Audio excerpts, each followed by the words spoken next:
नमस्कार दोस्तों, दोनों हाथों की मुट्ठी भींचिए, पूरी ताकत से, पूरे मन से जयकारा लगाइए नरेंद्र मोदी के नाम का। मोदी है तो मुमकिन है। आज आरबीआई ने एक और बैंक बैन कर दिया है। यह कितनी वो दुर्भाग्य की बात है कि जो सरकार डिजिटल इंडिया की बात करती है, जो सरकार नोटबंदी करती है, वो सरकार के राज में बैंक कैसे ठप हो जाता है। बैंक को आखिरकार क्यों बैन करना पड़ता है? बताया जा रहा है कि मुंबई के अंदर न्यू इंडिया, नाम भी देखिए आप, न्यू इंडिया कोऑपरेटिव बैंक, उस पर पाबंदी लगा दी गई है 6 महीने के लिए। अलग अलग जगह पर मैं देख रहा हूं, कहीं पर रिपोर्टर 3 महीने के बारे में बता रहे हैं, कहीं पर 6 महीने के लिए लिखा जा रहा है। सुबह सुबह, तड़के सुबह सुबह बैंक के बाहर भीड़ लगनी शुरू हो गई। क्यों? क्योंकि लोगों के फोन पर एक मैसेज आया, व्हाट्सएप पर एक मैसेज आया, मेल भी नहीं, व्हाट्सएप पर एक मैसेज आया और मैसेज में कहा गया कि आपका बैंक बंद हो रहा है। लोगों को लगा कि भाई बैंक कैसे बंद हो जाएगा, और लोगों का यहां पर 30-30, 40-40 साल से, ऐसा नहीं कि कोई 2-4 साल पहले अकाउंट खुला है, 2-4 साल पहले कोई नया नया बैंक आया, फ्रॉड कर गया। लोगों का 30-30, 40-40 साल से, 1980 से, 95 से, 90 से, 99 से उस बैंक के अंदर खाता है। कई सारी ब्रांचें हैं इस बैंक की, और वो बैंक अब वो अचानक से खबर आती ठप पड़ गया है। और ठप क्यों पड़ा? ठप इस बात के लिए पड़ गया क्योंकि बैंक ने जितना लोन दिया उसको बैंक रिकवर नहीं कर पाया। कई सारी वजह है, लेकिन एक जो बड़ी मोटी वजह बताई जा रही है वो ये है। अब समझ में ये बात नहीं आती है कि सरकार ढोल पीटती है, नगाड़ा पीटती है कि हमने डिजिटल इंडिया कर दिया है। तो डिजिटल इंडिया जब सब कुछ हो गया है तो कैसे कोई बैंक वो घाटे में चला जाता है, या कैसे वो बैंक लोन पर लोन दे रहा था, और जाहिर सी बात है लोन किसी रेडी पटरी वाले को तो दिया नहीं होगा। रेडी पटरी वाले को तो 10-20 हजार, 50 हजार रुपए मिलता है बेचारे को, और वो भी कुछ न कुछ गिरवी रखने पर। किसी न किसी बड़े धन्ना सेठों को लोन दिया गया और वो लोन रिकवर नहीं हो पाता, और उसके बाद में लोगों का सेविंग अकाउंट है वहां पर, लोगों का करंट अकाउंट है वहां पर, और अब लोग बिलख रहे हैं, रो रहे हैं। मेरे भी हस्बैंड का डेथ हुआ है, क्या करें बोलो। पूरी सेविंग्स वगैरह सब कुछ अकाउंट लॉकर है मेरा यहाँ पे, अभी क्या करें बोला। मैं इंफॉर्मेशन नहीं, कुछ पता ही नहीं कुछ। जो भी इतने वर्षों की जमा पूंजी थी उससे आपका घर चलता था? फिर हाँ, सेविंग्स अकाउंट है, एफडी भी है। अभी कोई रिस्पांस ही नहीं दे रहे कि सेविंग्स अकाउंट का क्या होगा।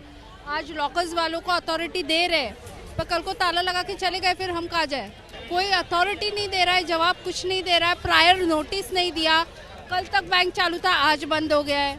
कल रात को 10 बजे मैसेज आया है, किसी को मेल वेल कुछ नहीं आया, मैसेज आया है। यह स्थिति है वहां पर, और नरेंद्र मोदी वो अपनी पीठ थपथपाते हुए नहीं थकते हैं। वो कहते हैं कि पहले ना जाने कौन सी कांग्रेस की विधवा थी जो पैसा खाती थी। इस तरह की शब्दावली नरेंद्र मोदी प्रयोग करते हैं। अरे आज तो कोई कांग्रेस की विधवा नहीं है, कुछ नहीं है। विधवा शब्द बोलना भी अपने आप में बेहद आपत्तिजनक है। लेकिन आप ये बताइए कि आज जब सब कुछ डिजिटल हो गया है, बैंक अकाउंट के खाते, पैन कार्ड, आधार कार्ड, सब कुछ तो लिंक कर दिया गया है। दुनिया भर के फोन आते हैं कि आप अपना अकाउंट ये लिंक करवाइए वरना बंद हो जाएगा। आम आदमी बेचारा परेशान रहता है। आम आदमी का खाता नहीं खुल पाता। आम आदमी जाए तो उससे बैंक तरह तरह की गारंटी मांगता है, तरह तरह के सबूत मांगता है। लोन लेने के पहले ऐसा होता है, लेकिन यहां पर बैंक पूरा बंद हो जा रहा है। इससे पहले यस बैंक, उस पर भी इसी तरह से ताला लगा था। उससे और पहले अगर आप जाएंगे तो पंजाब महाराष्ट्र एक और बैंक है, उस पर भी ऐसे ही ताला लगा। ये ताले कुछ समय के बाद खुले, लेकिन लोगों को परेशानी इस बात की है कि आज हमारा जो पैसा है, हमारे अकाउंट में पैसा है, सैलरी का पैसा है, सेविंग का पैसा है, वो पैसा कैसे निकालें हम। हमारी एफडी है वहां पर, वो कैसे निकालें हम। बैंक कह रहा है कि अब कोई लेन देन नहीं होगा। अब कोई लेन देन नहीं होगा, ना पैसा जमा कर पाएंगे, ना निकाल पाएंगे, ना ट्रांसफर कर पाएंगे। सोचिए, मुंबई के अंदर एक बड़ा तबका है जो शेयर मार्केट के अंदर पैसा लगाता है। जाहिर सी बात है, उसको पैसा चाहिए। उसके अकाउंट में पैसा ही नहीं होगा तो बातों से तो पैसा लगेगा नहीं। तो उसकी जो कमाई है, उसकी कमाई तो इसी तरह बैंक पर ही डिपेंड रहती है। और अगर बैंक ऐसे डूबने लग जाएं तो फिर क्या ही कहा जाए। बहुत सारे लोग ऐसे होंगे जिनके घरों में शादी होगी, और मोदी जी की वो वीडियो याद है ना आपको, पंजाब में जापान में जाकर के ऐसे अंगूठा दिखा रहे थे। नरेंद्र मोदी अंगूठा दिखा रहे थे कि हमने बंद कर दिया। सोचिए, लोगों को लगा कि एक बार नोटबंदी हुई है, एक बार लाइन में लगना है, लेकिन क्या पता था कि मोदी है तो मुमकिन है और बार बार रोना पड़ेगा, बार बार लाइन में लगना पड़ेगा। एक आदमी कह रहा है कि ना बैंक मरेगा, ना सरकार मरेगी, गरीब आदमी मर जाएगा। अकाउंट है और हमारी बहुत सारी एफडी है। हाँ, अभी हम लोग किधर जाए? एक एक रुपया हम लोग ने जमा कैसे किया है वो हमारे माँ बाप को पता है। ये इन लोग करप्ट बैंक को अपना गवर्नमेंट अथॉरिटी कौन देता है क्या ऐसा करप्ट करके गरीब इंसान को लूटो? जो फ्रॉड करते उन लोग को जाने देते, हम लोग की मेहनत का हम लोग कैसे छोड़े? अभी इधर कुछ पूछ रहे, कोई जवाब नहीं दे रहा है, बोलता है खाली लॉकर वाले का। अरे लॉकर वाले इंसान है तो क्या हम लोग नहीं है? कितनी एफडी है आपकी? बहुत सारे आपने तो पूरे आपके दस्तावेज दिख रहे हैं यहाँ पर। अभी हम लोग किधर जाए सब लेके? पता चला कि बैंक का पैसे का लेन देन बंद हो गया। 1 घंटा पहले ही मालूम पड़ा। कुछ भी जानकारी नहीं है अभी तक। कब आपको जानकारी मिली कि बैंक कैसी स्थिति? अभी मैसेजेस व्हाट्सएप पे आए, उससे पता चला। ये स्थिति है वहां पर ग्राहकों की। एक और ग्राहक है, वो कह रहा है कि मैं आज सुबह उठा और मुझे सुबह 9:20 पर एक संदेश मिला, यानी व्हाट्सएप पर एक मैसेज मिला। मैं यहां आया और वो कह रहे हैं कि 90 दिनों के भीतर जिनके पास 5 लाख तक की रकम है उनके पैसे वापस मिल जाएंगे। अब कई जगह पर, कई खबरों में 6-6 लाख रुपए लिखे हुए हैं, 6 महीने लिखे हुए हैं। मिलना मुश्किल लग रहा है। हमें पैसे बचाने के लिए हम कड़ी मेहनत करते हैं, हम पैसा बचाने के लिए, और फिर बैंक धोखाधड़ी का एक कारण बनता है। मतलब आदमी ये नहीं सोच पा रहा है। ये लोग जो हैं उनकी परेशानी को आप समझिए, अपने ऊपर लेकर के देखिए। आपने बैंक में पैसा सिर्फ इस बात के लिए रखते हैं लोग कि जब भी जी करेगा, जब भी मन होगा, तब भी जाएंगे, खट खट खट खट बटन दबाएंगे और बैंक से पैसा वापस आ जाएगा। ऐसा नहीं है कि किसी को पैसा दे दिया, किसी पड़ोसी को, किसी रिश्तेदार को, किसी जान पहचान वाले को पैसा फंस गया, उसके बाद में आप चक्कर काट रहे हैं, फिर उसके बाद आपकी दुश्मनी हो गई और उसके बाद में फिर रास्ते आपको पता ही कहां से कहां जाते हैं। बैंक मतलब आदमी ये सोचता है कि चलिए ब्याज नहीं मिलेगा यहां पर, चलिए यहां पर जो है वो कोई बहुत बड़ा मुनाफा नहीं होगा, लेकिन कम से कम पैसा सुरक्षित है। सिर्फ एक गारंटी, ये एक गारंटी है जिसके भरोसे पर लोग बैंक में पैसा रखते हैं। और बैंक में भी क्या हो रहा है? बैंक में यह हो रहा है मोदी जी के राज में कि बैंक का बैंक जो है वो बंद कर दिया जा रहा है। बैंक पर ही ताला पड़ जा रहा है। बैंक में कोई पूछने वाला नहीं है कि क्या हो रहा है। और ये बड़ा बड़ा जो धन्ना सेठ हैं उन सबको लोन मिल जाता है। आम आदमी अगर आप जाइए 1 लाख रुपए, 2 लाख रुपए, 5 लाख रुपए, 10 लाख रुपए मांगिए तो आपसे कितनी गारंटियां पूछी जाएंगी, कितनी गारंटियां मांगी जाएंगी।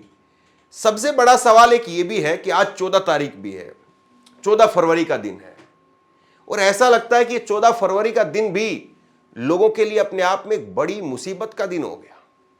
14 फरवरी का दिन यानी आपको याद है, आज से 6 साल पहले 2019 में 14 फरवरी को ही पुलवामा का एक दुखद हादसा हुआ। उसमें हमारे करीब 40-41 सीआरपीएफ के जवान जो शहीद हो गए थे। और आज 14 फरवरी को यहां पर बैंक में पैसे जो लोगों के फंस गए हैं, न जाने किसके साथ में क्या हादसा यहां पर भी हो जाए, किसका दिल बैठ जाए। लोगों को आजकल दिल की बहुत परेशानी रहती, लोग सब्र नहीं रख पाते हैं, लोगों को यकीन नहीं हो पाता है, क्योंकि सरकार में कोई बड़ा आदमी नुमाइंदा आकर के कुछ कहेगा नहीं, मीडिया पर यह खबर चलेगी नहीं, डिबेट बहस होगी नहीं, सरकार से कोई पूछेगा नहीं, कोई इस्तीफा नहीं होगा किसी का। पुलवामा के बाद बताइए आपको कितनी चीजें जो है आपको पता है कि कैसे कैसे हुई। आज भी लोगों के पुलवामा को लेकर के बहुत बड़े सवाल जिनके उत्तर ही नहीं मिल पाए। लोगों के वो सारे सवाल जो लोगों के मन में थे कि कैसे इतना बड़ा हादसा हो गया, लोगों के जवाब नहीं मिल पाए। और उसके बाद में सत्यपाल मलिक ने जो कुछ कहा, उसके बाद सत्यपाल मलिक की क्या हालत है आज के दिन में, हम सब जानते हैं। कहा जाता है कि सीआरपीएफ के उन जवानों के लिए हेलीकॉप्टर मांगे गए, प्लेन मांगे गए। सत्यपाल मलिक ने खुद कहा इस बात को कि अगर मुझसे मांगते तो मैं देता, लेकिन गृह मंत्रालय से मांगे गए, प्रधानमंत्री से मांगे गए। तो 14 फरवरी का जो दिन है, कायदे से पहले लोग जो है वो वैलेंटाइन डे के तौर पर मनाते थे, खुशी मनाते थे, प्रेम का इजहार करते थे। फिर उसके बाद में एक नई जमात पैदा की गई कि 14 फरवरी को आप किसी पार्क में अगर मिल गए, किसी रेस्टोरेंट में मिल गए, तो आपको जो है पकड़ करके धुन दिया जाएगा। 4 लफंगे आएंगे गले के अंदर भगवा गमछा डाल करके और आपसे पूछेंगे कि ये कौन है, ये कौन है, आपको इसके घर वालों से बात कराओ, इसके घर वालों से बात कराओ।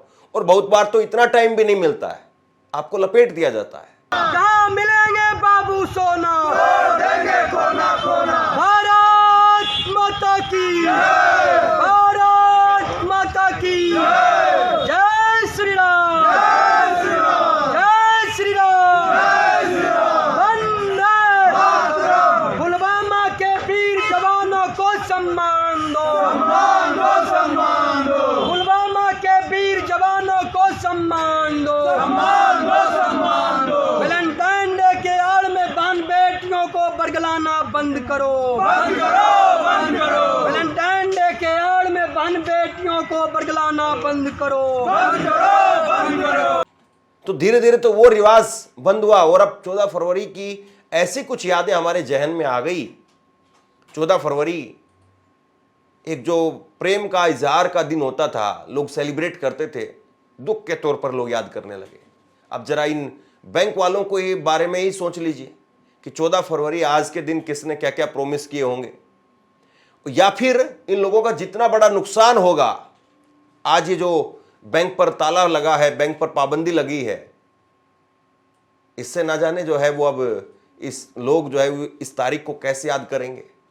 सत्यपाल मलिक को सुनिए एक बार, वो जितने बड़े खुलासे, जितनी बड़ी बातें उस वक्त में कह रहे थे, उसके बाद में कैसे सत्यपाल मलिक को कहां से कहां पहुंचा दिया गया।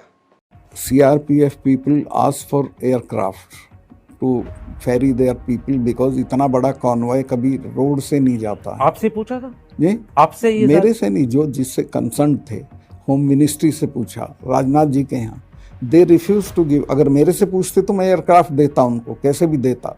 5 एयरक्राफ्ट की जरूरत थी सिर्फ, उनको एयरक्राफ्ट नहीं दिया गया। ये आप इम्पोर्टेंट चीज कह रहे हैं, होम मिनिस्ट्री से इजाजत मांगी एयरक्राफ्ट के लिए and home ministry refuse to give, yes, and I told it to the prime minister same evening कि ये हमारी गलती से हुआ है, अगर हम एयरक्राफ्ट दे देते तो ये नहीं होता। तो उन्होंने मुझे कहा कि तुम अभी चुप रहो।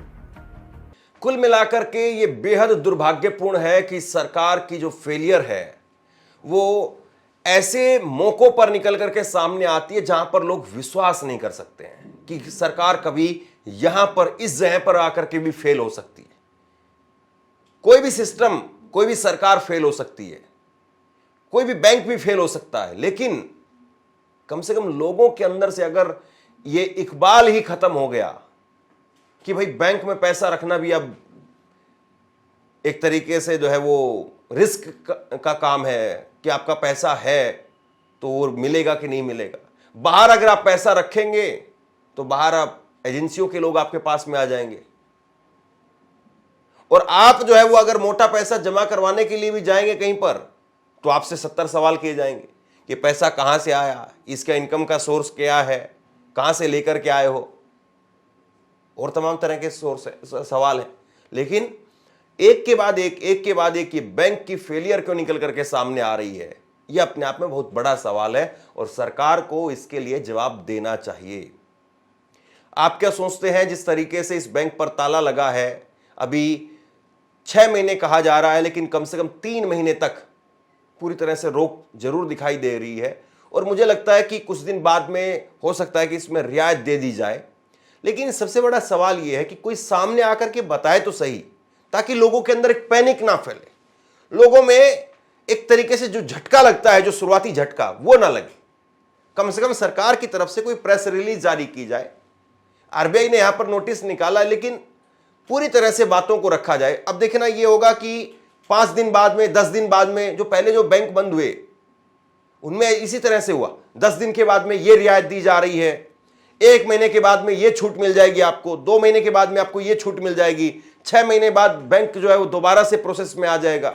इस तरह की बातें कही जाती, लेकिन इन सारी चीजों को पहले दिन कैलकुलेट क्यों नहीं किया जाता है? जाहिर सी बात है, आरबीआई कोई ऐसे ही आकर के किसी बैंक पर ठप्पा नहीं लगाता है।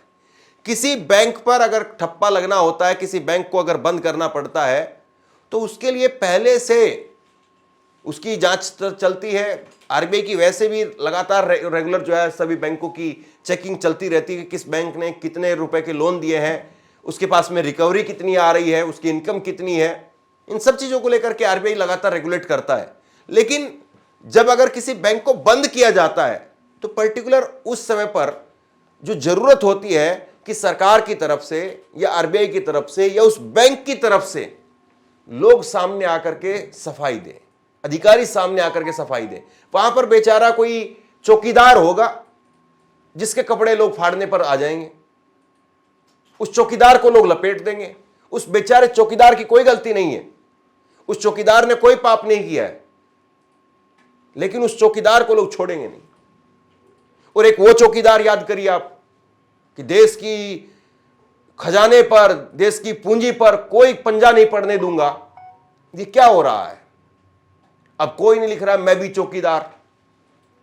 तो बहरहाल सवाल बहुत सारे हैं और जवाब के नाम पर फिलहाल चुप्पी है। इस खबर पर जैसे ही कोई अपडेट निकल करके सामने आएगा, तुरंत आप लोगों के सामने लेकर के आऊंगा। इस खबर को शेयर कीजिए, लोगों तक पहुंचाइए, और उम्मीद करते हैं कि जिन लोगों को ये झटका लगा है, सरकार उनके लिए हर संभव मदद का प्रयास करेगी और जल्दी करेगी। आप अपनी राय नीचे कमेंट बॉक्स में लिख करके मुझे जरूर बताइए। बहुत बहुत धन्यवाद।